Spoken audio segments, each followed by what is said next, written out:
दोस्तों, जंगल में जानवरों के बीच एक रिश्ता होता है। दो अलग अलग प्रजातियों के जानवर यदि एक दूसरे पर हमला करते हैं तो कई प्रजातियां आपस में दोस्त भी बन जाती हैं। जैसे कि मगरमच्छ जैसे खतरनाक जीव ने भी प्लोवर नामक इस पक्षी से दोस्ती की हुई है।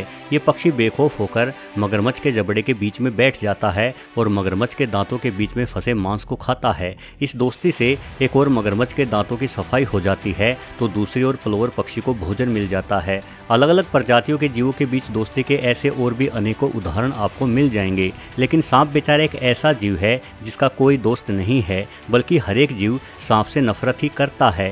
सांप का सबसे बड़ा दुश्मन नेवले को माना जाता है। नेवला सांप को देखते ही सांप पर हमला करता है, फिर वो सांप चाहे कोबरा हो या ब्लैक मांबा। नेवला हर जहरीले सांप को मार डालता है, किंतु ऐसा नहीं है कि सांप से खराब रिश्ते का दोषी नेवले को माना जाना चाहिए। वास्तव में नेवला तो काफ़ी दोस्ताना व्यवहार के लिए जाना जाता है। मीरकैट, जो कि नेवलों की एक प्रजाति है, सांप को देखते ही सांप पर हमला करते हैं, किंतु यही मीरकैट सूअरों के साथ बड़ी अच्छी दोस्ती रखते हैं। अफ्रीका के जंगलों में अक्सर मीरकैटों को सूअरों की सवारी करते हुए भी देखा जा सकता है। मीरकैट से लेकर साधारण नेवले तक और हनीबेजर से लेकर आसमान में उड़ने वाले बाज तक सभी जीव सांप से दुश्मनी रखते हैं, जिसकी एक वजह है कि सांप जहरीले और बेहद अजीब दिखने वाले जीव हैं। इनका शरीर पतला और आश्चर्यजनक रूप से लंबा होता है। छुपकर रहने की वजह से सांप कम दिखाई पड़ते हैं, इसलिए और भी ज़्यादा अजीब लगते हैं। किंतु सांपों की कुछ प्रजातियां तो इतनी अजीब हैं कि इनके बारे में जानकर आप भी हैरान रह जाएंगे। तो चलिए आज के वीडियो में सांपों की सबसे अजीब प्रजातियों के बारे में ही जानते हैं।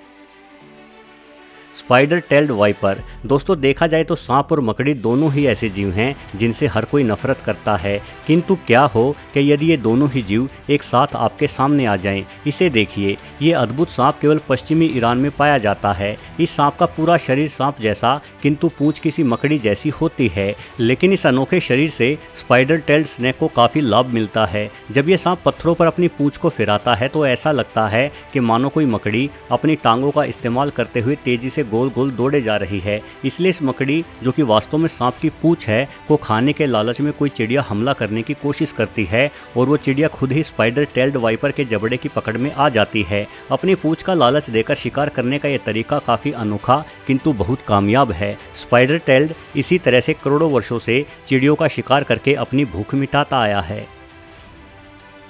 Horned wiper. सींग किसी भी जानवर के लिए बेहद ही महत्वपूर्ण होते हैं। अपने सींगों के दम पर ही कभी कभार शिकार होने वाला जानवर शिकार करने वाले जानवर के छक्के छुड़ा देता है, किंतु सांप हमले और रक्षा के लिए केवल अपने जहर का ही इस्तेमाल करते हैं। ऐसे में भला किसी सांप के पास सींगों का क्या काम। लेकिन उत्तरी अमेरिका से लेकर अफ्रीका तक के रेगिस्तानी इलाके में पाए जाने वाले सांप के पास दो शानदार सींग होते हैं। ये सींग हॉर्न्ड वाइपर के किस काम आते हैं, इसका जवाब जीव वैज्ञानिक भी नहीं खोज पाए हैं। किंतु कुछ जानकार इस निष्कर्ष पर पहुंचे हैं कि इस वाइपर के ये सींग इनकी आंखों की उस समय रक्षा करते हैं जब ये वाइपर रेत के भीतर खुद को छुपाता है। वैसे आंखों को रेत से बचाने के लिए सींगों का इस्तेमाल करना काफ़ी अजीब बात लगती है, किंतु इतना तो तय है कि हॉर्न्ड वाइपर रेत में छुपने में बेहद ही माहिर है। ये अपने पूरे शरीर को रेत में इस तरह से छुपा लेता है कि दिखाई ही नहीं देता। कई बार ये वाइपर केवल अपनी पूंछ को रेत से बाहर निकालकर लहराने लगता है। इस सांप की लहराती पूंछ को कीड़ा समझकर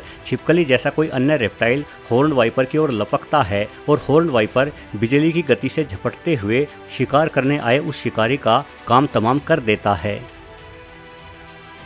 ऑर्थेरिस हिस्पेडा। दोस्तों, यह अद्भुत सांप संभवतः दुनिया का सबसे खूबसूरत सांप है। प्रकृति ने कितनी फुर्सत से इस सांप को बनाया है वो इसे देखते ही पता चल जाता है। मध्य अफ्रीका में पाए जाने वाले सांप के पूरे शरीर पर छोटी छोटी पत्तियों जैसे शल्क बने हुए होते हैं। आमतौर पर किसी भी रेप्टाइल जीव के पास बाल नहीं होते, किंतु ऑर्थेरिस हिस्पेडा के शल्क इसके शरीर पर बालों के ही समान लगते हैं। ये शल्क इतने बारीक और खूबसूरत होते हैं कि इन्हें देखने भर से ही आप मोहित हो जाएंगे। किंतु मोहित होकर इस सांप को छूने की कोशिश बिल्कुल ना करें, क्योंकि ऑर्थेरिस हिस्पेडा बेहद ही जहरीला सांप है। इस सांप के पास न्यूरोटॉक्सिक जहर है जिसका एक दंश आसानी से इंसान की जान ले सकता है। ऑर्थेरिस हिस्पेडा अपनी तरह का दुनिया में इकलौता सांप है। इस तरह के शल्कों वाले सांप की कोई दूसरी उपप्रजाति नहीं पाई जाती। ये सांप पेड़ और पहाड़ों पर चढ़ने में बेहद ही माहिर होते हैं, इसलिए अक्सर इन्हें काफ़ी ऊंचे स्थानों पर ही देखा जाता है। Spitting cobra. आपने अक्सर सुना होगा कि सांप जहर भरी फुंकार मारते हैं, किंतु यह अनोखा कारनामा हर एक सांप नहीं कर सकता। भारत में पाया जाने वाला मोनोसिलेट कोबरा कुछ हद तक जहर को अपने दांतों से निकालते हुए इंसानों पर फेंक सकता है, किंतु जहर फेंकने के मामले में अफ्रीका में पाया जाने वाला स्पिटिंग कोबरा सच में कमाल का है। ये सांप 10 फीट की दूरी तक अपने जहर की जोरदार पिचकारी मारता है। हालांकि अच्छी बात यह है कि मानव जैसे स्तनधारी जीव पर इस सांप के जहर की पिचकारी कोई विशेष प्रभाव नहीं दिखाती, किंतु यदि स्पिटिंग कोबरा द्वारा फेंका गया जहर सीधे आंखों में चला जाए तो भयंकर जलन होती है और आंखें सूज जाती हैं। यदि तुरंत पानी से आंखों की सफाई ना की जाए तो आंखों की कोर्निया पर आई सूजन के कारण इंसान स्थायी रूप से अंधा भी हो सकता है। इसलिए यदि स्पिटिंग कोबरा का सामना करना है तो आंखों पर चश्मा या पूरे चेहरे पर ही कोई हेलमेट अवश्य पहन ले। Flying snake.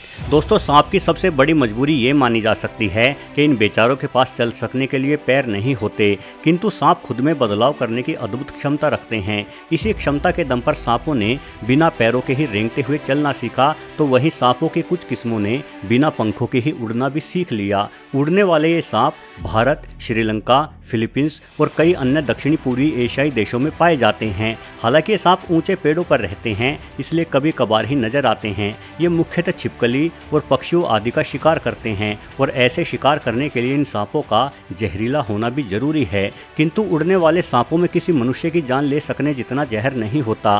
वैसे फ्लाइंग स्नेक पक्षियों की तरह जमीन से उड़ान नहीं भर सकते, बल्कि एक ऊंचे पेड़ की डाल से दूसरे पेड़ पर छलांग लगाते हैं। ऐसी स्थिति में ये काफी देर तक हवा में बने रहते हैं और इस तरह से दिखाई देते हैं मानो हवा में तैर रहे हों। ये सांप अंग्रेजी भाषा के एस अक्षर के जैसा आकार बना लेते हैं और अपने शरीर को भी फैला लेते हैं। ऐसा करने की वजह से ये सांप लंबे समय तक हवा में तैरते रहते हैं। फ्लाइंग स्नेक सांपों के पीछे का हिस्सा इनके हवा में नीचे और ऊपर होने की गतिविधि को नियंत्रित करता है। इन सांपों द्वारा इस्तेमाल की गई उड़ने की इस प्रक्रिया को विज्ञान की भाषा में अंडुलेशन कहा जाता है। Long nose whip snake. ये अनोखा प्राणी दक्षिण भारत सहित श्रीलंका में भी देखा जाता है। इस सांप का लंबा थूथन और तिकोना शरीर इसे अन्य सांपों से अलग एक रिबन जैसा रूप देता है। इस रूप के कारण ये सांप आसानी से पेड़ पौधों के बीच में छुपकर हमला करते हुए अपना शिकार पकड़ता है। भारत में सांप के बारे में एक अनोखी भ्रांति भी फैली हुई है। इस सांप के रहने के ठिकानों के आसपास पाए जाने वाले इंसान ऐसा मानते हैं कि ये सांप अपनी नुकीली थूथन से किसी इंसान की आंख पर जोरदार वार करके उस इंसान की आंखें निकालकर खा जाता है, किंतु ऐसा नहीं है। लॉन्ग नोज व्हिप स्नेक इंसानों के लिए घातक नहीं होते। इस सांप के काट लेने से भी काटे गए अंग में 2 से 3 दिन सूजन और झुंझुनाहट रहती है। उसके बाद इस सांप के जहर का असर खत्म हो जाता है, लेकिन फिर भी इस अजीब सांप से दूरी ही रखनी चाहिए, क्योंकि क्या पता इस सांप द्वारा आंखें निकालने की लोगों द्वारा फैलाई गई अफवाह ना होकर सच बात हो। आखिर जंगलों में अपने शोध करने वाले वैज्ञानिक सब कुछ थोड़े ही जानते हैं। वीडियो देखने के लिए आपका बहुत बहुत धन्यवाद।